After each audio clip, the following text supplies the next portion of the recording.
You are ordered by Allied Command to select 12 general prisoners, convicted by courts-martial and sentenced to be executed or serve lengthy prison terms for murder, rape, robbery, and other crimes of violence. And you will deliver them secretly behind enemy lines in France to undertake a mission of sabotage that could change the course of the war. The 12 men will be known as the Dirty Dozen.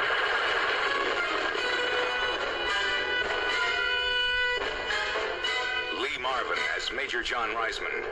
There's a little of Major Reisman in every man, says Marvin.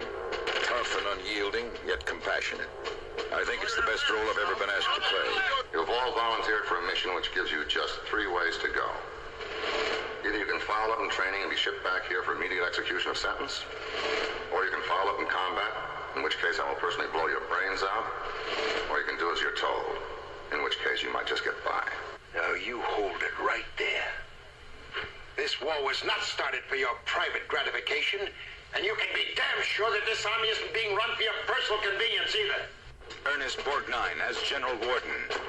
I'm tired of seeing generals portrayed as desk-bound pen pushers, says Borgnine. So I've played Warden as a rough professional soldier. Robert Ryan as Colonel Everett Dasher Breed. There were officers like Breed, says Ryan, who could never suffer the rules broken or even bend a little. Major Reisman's compliments, sir. Prefer to be captured or destroyed?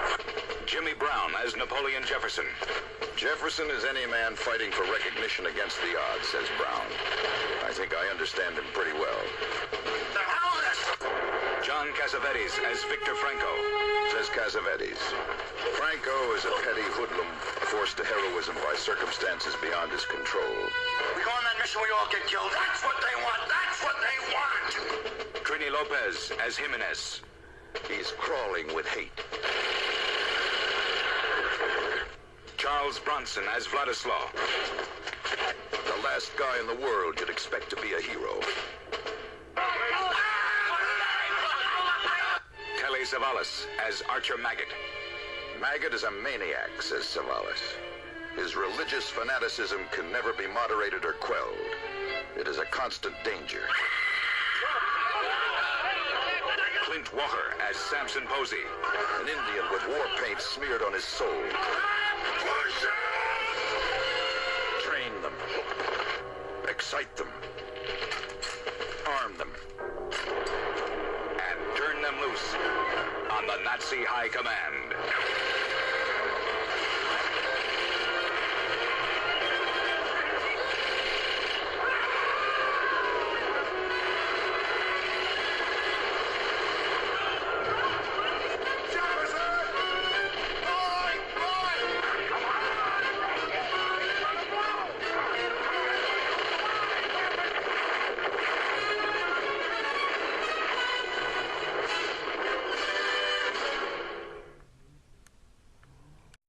The Dirty Dozen is an action-adventure thriller war movie that was released on June 15th, 1967. This movie has gotten a decent amount of popularity, but do I personally enjoy it or not? Well, let's find out, starting as always with the story. Major Reisman is given the task to turn 12 convicted murderers into soldiers. He will have to give extensive training to these men, and so they will be able to fight us in a suicide mission involving the Nazi High Command. What is my honest-to-God opinion on the story? Well, I think it's pretty damn good. It makes for some memorable moments, both during training and in the heat of battle. Some that come to mind are the part where Reisman makes one of the soldiers climb up the entire rope. The soldier repeatedly says he cannot climb any more or up that rope. Reisman threatens to send him back to prison and later shoots the rope off so he won't be able to climb back down. Moral of the story, climb the fucking rope. There's also the part where a soldier talks about being pushed too far and killing a man unintentionally. And Reisman tries his damnedest to see what the soldier would be like if he intentionally stabbed a man who pushed him too far. This scene manages to be intense and lighthearted at the same fucking time. It is lighthearted in the sense that it is part of training and not really hostile despite the circumstances. This movie also has some anti-establishment undertones to it. Reisman soon allows the soldiers to skip shaving and showering. Reisman essentially lets the soldiers have a lot more freedom.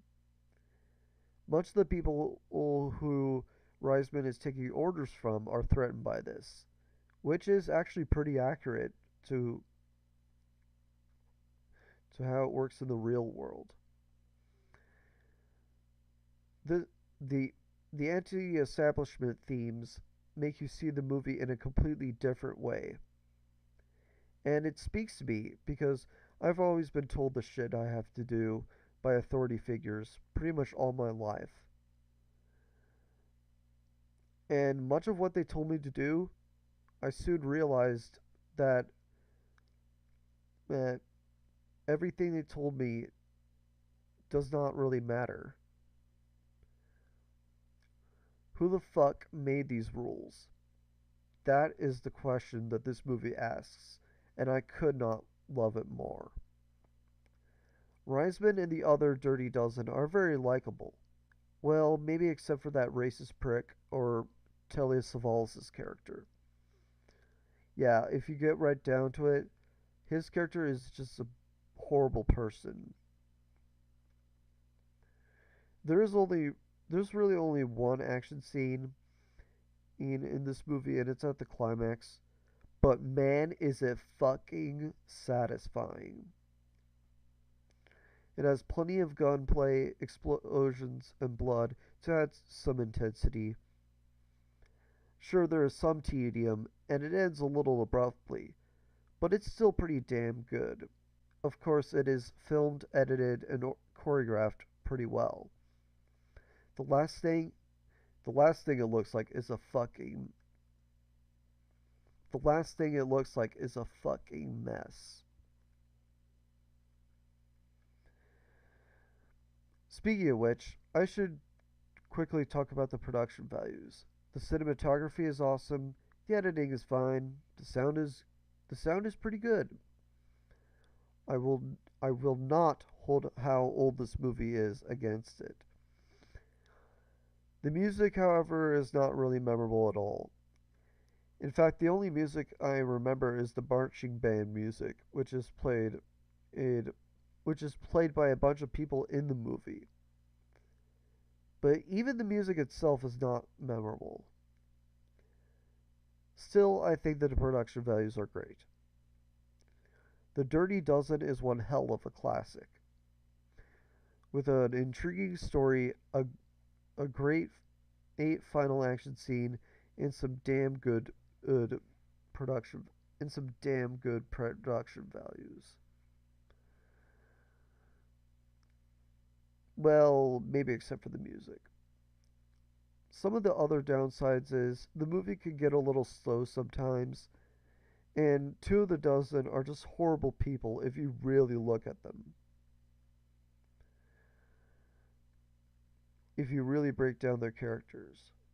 But overall, I actually really enjoy this movie a bunch, much like Where Eagles Dare. I give The Dirty Dozen 4 out of 5 stars, with the title of Awesome. Anyway, I'm Spike Robot. Thank you all for watching, and see you next time.